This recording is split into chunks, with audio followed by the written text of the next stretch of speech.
Doctor Kumar विश्वास के भाग्य में प्रयागराज नहीं था। प्रयागराज ने उन्हें जीवन दिया, एक दिशा दी। वे वापस अपनी मातृभूमि की ओर गए और उन्होंने वहां से अपना केंद्र बिंदु बनाकर के पूरे देश के अंदर आज छा गए, साहित्य जगत में छा गए। कौन ऐसा व्यक्ति होगा भारत या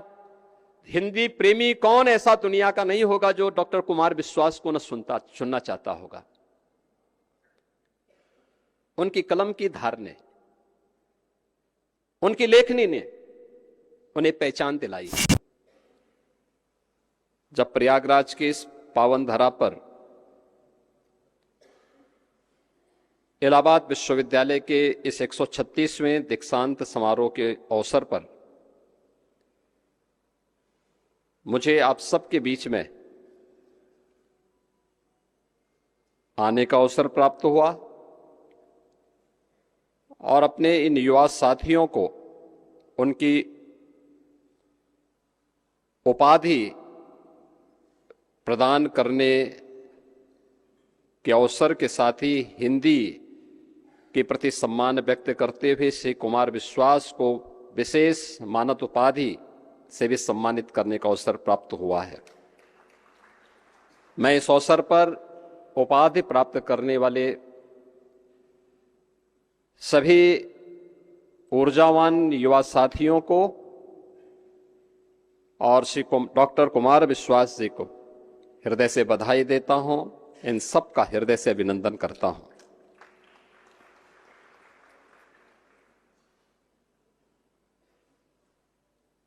इलाहाबाद विश्वविद्यालय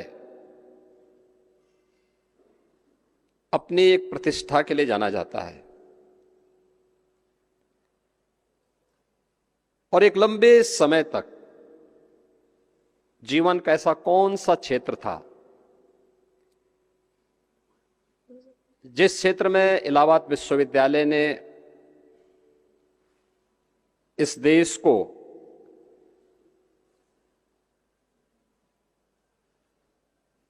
उच्चतम स्तर से लेकर के जीवन के विभिन्न स्तरों पर कार्य करने के लिए एक ऊर्जावान पीढ़ी न प्रदान की हो। सार्वजनिक जीवन में सेवा का क्षेत्र हो, साहित्य का क्षेत्र रहा हो,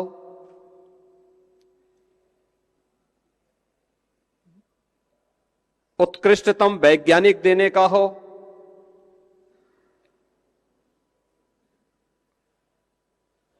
देश की न्यायिक सेवाओं में उच्चतम न्यायालय से लेकर के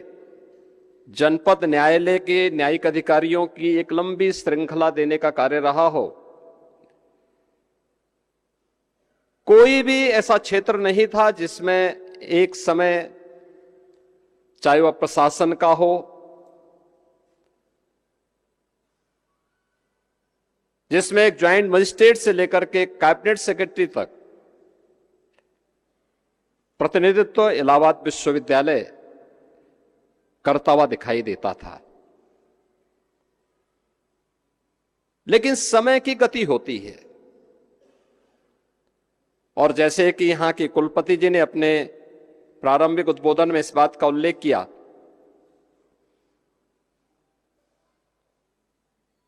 क्या कभी इलाहाबाद विश्वविद्यालय ने इस बात का चिंतन किया कि कौन सी ऐसी परिस्थितियां हैं, क्या हम समय के उस प्रवाह के साथी बन पाए? क्योंकि कालचक्र तो किसी का इंतजार नहीं करेगा, उसकी गति तो निरंतर चलती रहेगी और अगर हम उस गति से 10 कदम आगे बढ़ करके चलते हैं तो समाज, देश और दुनिया हम सब का अनुसरण करती है और अगर हम उससे पीछे हैं तो हमें पिछलग्गू होने के लिए मजबूर होना पड़ता है। ये व्यक्ति पर निर्भर करता है कि वह अपनी गति को समय के प्रवाह के साथ आगे बढ़ाने का कार्य कर रहा है और उसको अपना अनुसरण करने के लिए मजबूर कर रहा है, या फिर उसको पिछलग्गू बन करके अपने को पिछड़ा घोषित करना है। और कहीं ना कहीं इसी द्वंद्व का शिकार इलाहाबाद विश्वविद्यालय कहीं अवश्य बना होगा। लेकिन इन सभी विपरीत परिस्थितियों और झंझावतों के बीच भी इस विश्वविद्यालय ने इस चुनौती का सफलतापूर्वक सामना करते हुए आज फिर से उस प्रतिष्ठा को प्राप्त करने की अंतः वेदना को महसूस किया है और फिर से अपने पुरातन गौरव को स्थापित करने की जो ये तड़प है, मैं विश्वास के साथ कह सकता हूं कि इलाहाबाद विश्वविद्यालय अपने पुरातन गौरव को अवश्य प्राप्त करेगा, इसमें कोई संदेह नहीं है।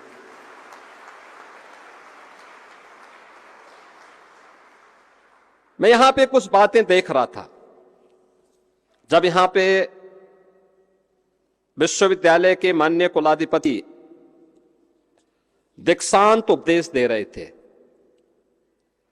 मित्रों, जब हम लोग दीक्षांत उपदेश की चर्चा करते हैं तो ये केवल दीक्षा का अंत नहीं है,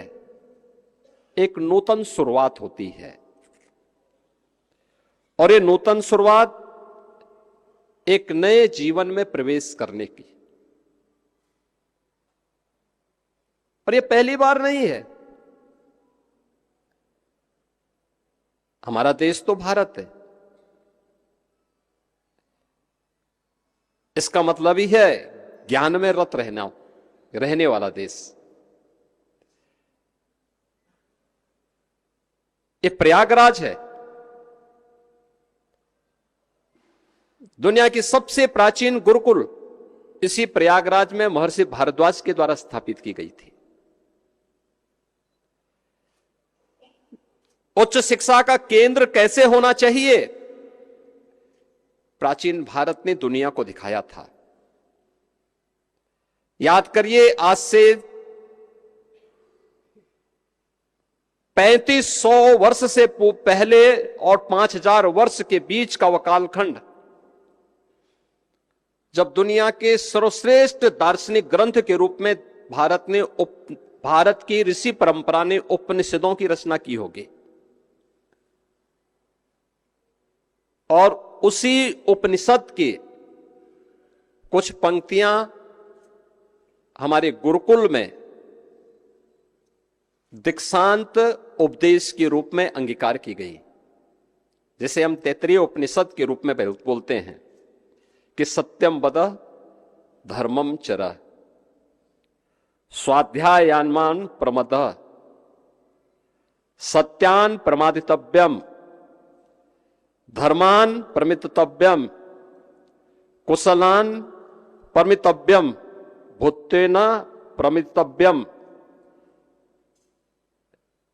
यानी इन सभी बातों का उल्लेख करते हुए देव पितृ कार्याभ्याम न प्रमितव्यम मातृ देवो भव पितृ देवो भव आचार्य देवो भव अतिथि देवो भव। ये तैत्तिरीय उपनिषद का वह दीक्षांत उपदेश है जो हमारे गुरुकुलों में आज से नहीं हजारों वर्षों से अपनी शिक्षा पूर्ण करने के बाद एक नए जीवन में प्रवेश करने वाले छात्र को प्रदान किया जाता था। यानी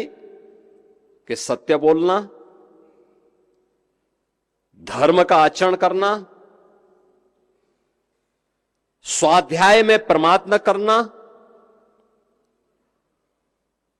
सत्य से न हटना, धर्म से न हटना, कुशल कार्य में प्रमाद न करना, महान बनने के अवसर से वंचित न रहना,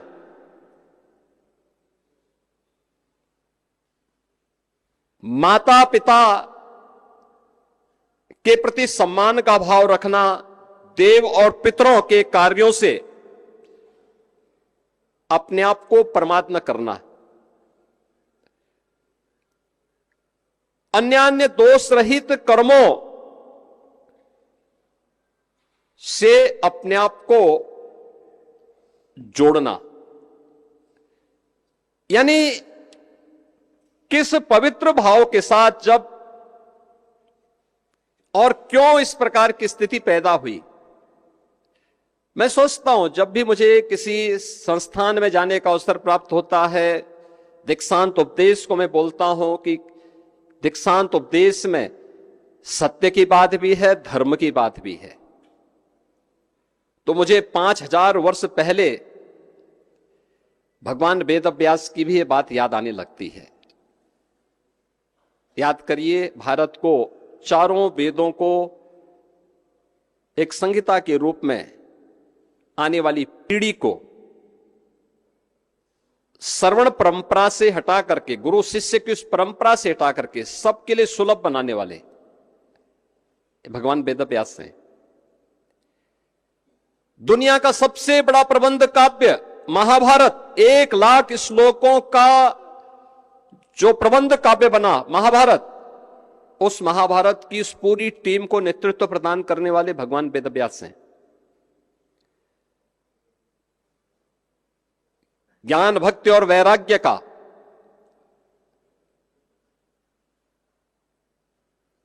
और कोई ऐसा सनातन धर्मावलंबी नहीं होगा जो अपने घर में या जिसकी इच्छा यह न होती हो कि श्रीमद् भागवत महापुराण की कथा मैं एक बार सुनो। श्रीमद् भागवत महापुराण जैसे पुराण की रचना करने वाले, आने वाली पीढ़ी के लिए पुराण और उपपुराणों की रचना को आगे बढ़ाने वाले, कुरुवंश को हर विपरीत परिस्थिति में बचाने वाले, और एक नहीं 8 पीढ़ी तक जिस वेदव्यास ने कुरुवंश को न केवल मार्गदर्शन किया बल्कि विपरीत परिस्थितियों में उसको बचाने का प्रयास भी किया। और इन सब के बावजूद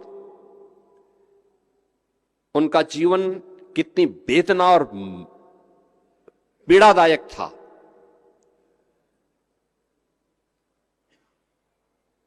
उस पीड़ा और वेदना के क्षणों में भी उन्होंने धर्म और सत्य के मार्ग से कभी अपने आप को अलग नहीं किया, लेकिन अंत में उनको भी बोलना पड़ा था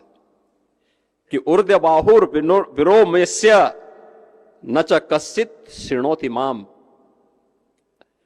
धर्मार्थ अर्थस्य कामस्य च किमर्थम न सेव्यते। यानी उनको भी कहना पड़ा था कि मैं बाहें उठा करके लोगों को समझा रहा हूं कि धर्म से ही अर्थ और काम की प्राप्ति होती है, इसलिए क्यों धर्म के मार्ग पर नहीं चलते।